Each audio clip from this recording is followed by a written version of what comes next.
इसलिए हम चाहते हैं क्यूरेटिव पिटीशन के बजाय इसकी सुनवाई कैसी होनी चाहिए, इसकी सुनवाई जो है अनुच्छेद 143 के तहत फुल बेंच में सुनवाई हो।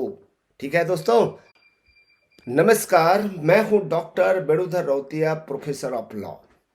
हमारे विशेष विधिक और नागरिक अधिकार मंच law order and civil rights में पूरे देश के लाखों गुरुजनों का आदरपूर्वक स्वागत है। साथियों, सबसे पहले देश के कोने कोने से जुड़े 1 लाख से अधिक इन सर्विस शिक्षक साथियों का हृदय से आभार, जिन्होंने हमारे विधिक विश्लेषण को व्हाट्सएप के माध्यम से पूरे देश के शिक्षक संगठनों के गलियारों तक पहुंचा दिया है।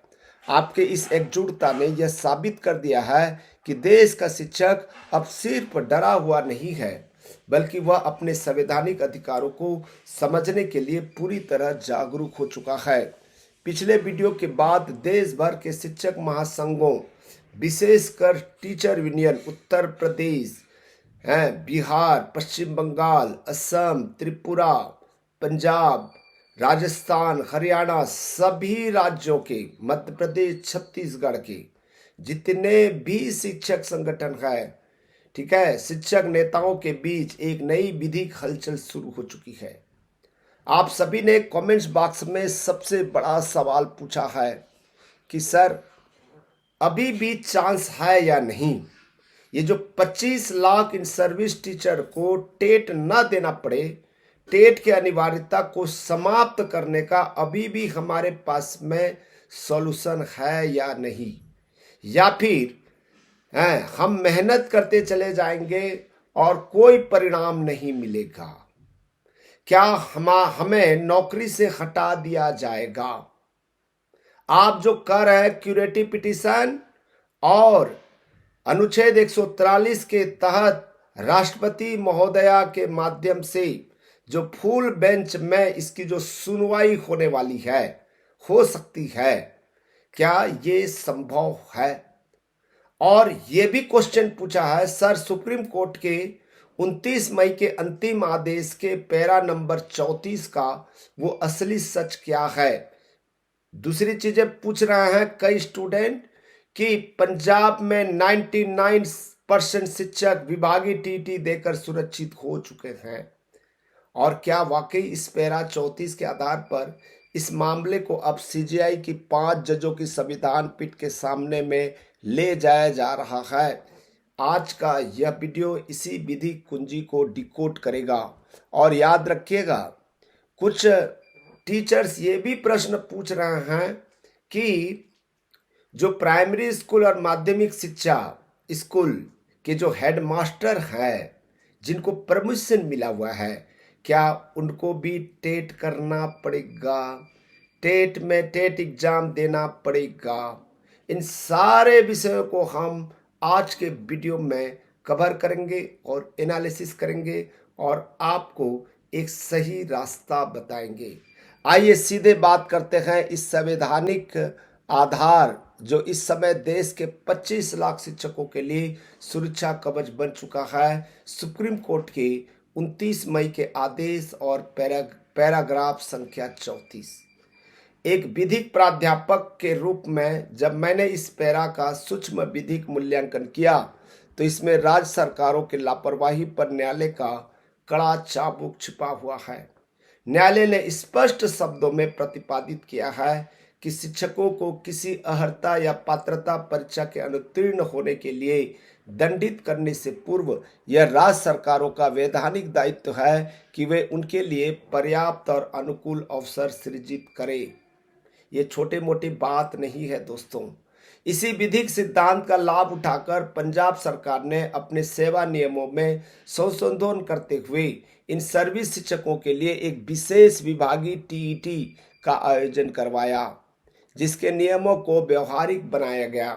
परिणाम स्वरूप पंजाब में 99% कार्यरत शिक्षक इस विशेष विभागीय परीक्षा को उत्तीर्ण करके हमेशा के लिए सुरक्षित हो चुके हैं। याद रखिएगा, जो शिक्षक नेता भी अब इसी पैरा 34 को आधार बनाकर राज्य सरकार को घेर रहे हैं कि जब सुप्रीम कोर्ट यह व्यवस्था दे रहा है तो राज्य सरकारें अपने स्तर पर विभागीय टेट की नियमावली क्यों नहीं तैयार कर रही है।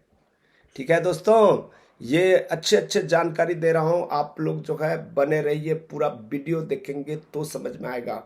अब आते हैं आपके दूसरे सबसे बड़े विधिक प्रश्न पर कि क्या इस टेट अनिवार्यता मामले को सीजीआई की 5 जजों की संविधान पीठ के समक्ष ले जाया जा रहा है। प्रशासनिक और संवैधानिक कानून के विद्यार्थी के रूप में हमें इसकी विधिक प्रक्रिया को समझना होगा। हम टीचर हैं, इसके बारे में हम ज़्यादातर नहीं जानते हैं। जैसा कि आप जानते हैं 29 मई को 2 जजों की नियमित खंडपीठ ने समीक्षा याचिकाएं खारिज कर दी है, रिव्यू पिटीशन को खारिज कर दिया। इसके बाद न्याय का अंतिम संवैधानिक रास्ता बचता है क्यूरेटिव पिटीशन या फिर अनुच्छेद, याद रखिएगा 143 के तहत राष्ट्रपति प्रेसिडेंशियल रिफरेंस के रूप में फुल बेंच को ये मामला भेज सकता है। ये भारत सरकार को करना ही पड़ेगा दोस्तों।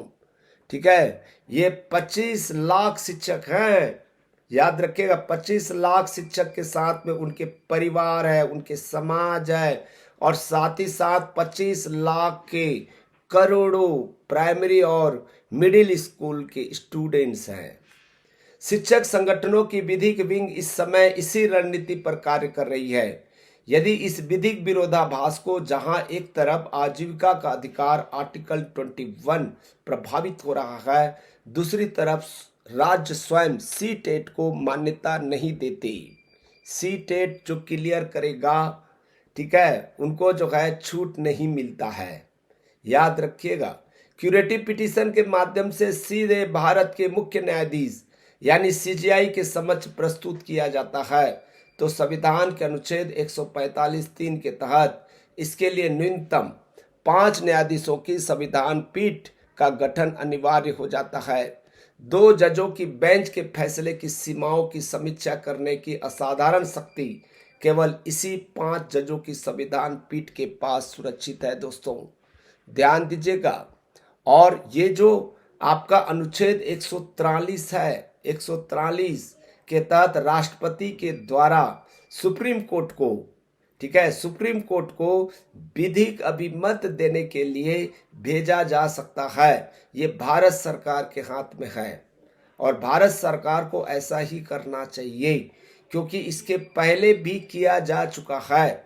ठीक है, इनरी केरला एजुकेशन बिल के बारे में आपको पता नहीं है तो आपको गूगल में सर्च करना चाहिए, और वो भी टीचिंग से संबंधित था, याद रखिएगा। और इसी फुल बेंच यानी कि राष्ट्रपति के द्वारा भेजा गया है, विधिक अभिमत के तहत फुल बेंच के द्वारा इस पर जो है एक नया सर्कुलर रूल्स, ठीक है, सिद्धांत प्रतिपादित हुआ। ठीक है, ये केस बहुत इंपॉर्टेंट है।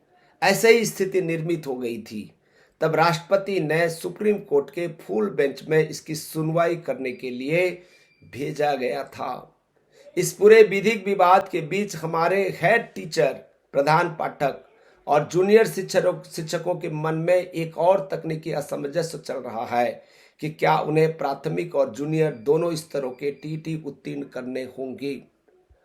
आरटी अधिनियम की धारा 23 और एनसीटी के सेवा नियमों के अनुसार विधिक स्थिति अत्यंत स्पष्ट है। आपकी पात्रता आपके अध्यापन के स्तर से तय होती है, न कि आपके पद नाम से। यदि आप प्राथमिक विद्यालय कक्षा 1 से 5 में हेड टीचर या सहायक शिक्षक हैं तो आपको टेट पेपर फर्स्ट उत्तीर्ण करना अनिवार्य है। यदि आपकी पदोन्नति हो चुकी है और आप उच्च प्राथमिक जूनियर स्तर कक्षा 6वीं से 8वीं के बच्चे को पढ़ा रहे हैं तो आपके पास टेट पेपर 2 होना वैधानिक रूप से अनिवार्य है। प्रशासनिक नियमों के तहत विभाग आपको दोनों पेपर करने के लिए मजबूर नहीं कर सकता। आपको केवल उसी स्तर की अर्हता चाहिए जिस स्तर के कैडर में आप वर्तमान में कार्यरत हैं। दोस्तों, 25 लाख शिक्षकों को अब बिखरने के बजाय शिक्षक संगठनों के माध्यम से राज्य सरकारों पर यह दबाव बनाना चाहिए कि वे पंजाब मॉडल को अपनाएं और 31 अगस्त 2028 की समय सीमा समाप्त होने से पहले विशेष विभागीय परीक्षाओं का आयोजन सुनिश्चित करें। हमारे इस मंच channel law order and civil rights का उद्देश्य यही है कि कानून की पेचीदा धाराओं में छिपे आपके अधिकारों को खोजकर आप तक लाया जाए। आप इस पैरा 34 और विभागीय टीईटी की रणनीति को किस रूप में देखते हैं? क्या आपके राज्य में इसकी मांग शुरू हो चुकी है या नहीं हुई है तो होनी चाहिए? अपने विचार कमेंट्स बॉक्स में अवश्य साझा करें। इस विधिक महासंग्राम के पल पल के लाइव अपडेट के लिए चैनल को अभी सब्सक्राइब करें और इस वीडियो को पूरे देश के शिक्षक समूह में साझा करें ताकि हर एक शिक्षक जागरूक हो सके।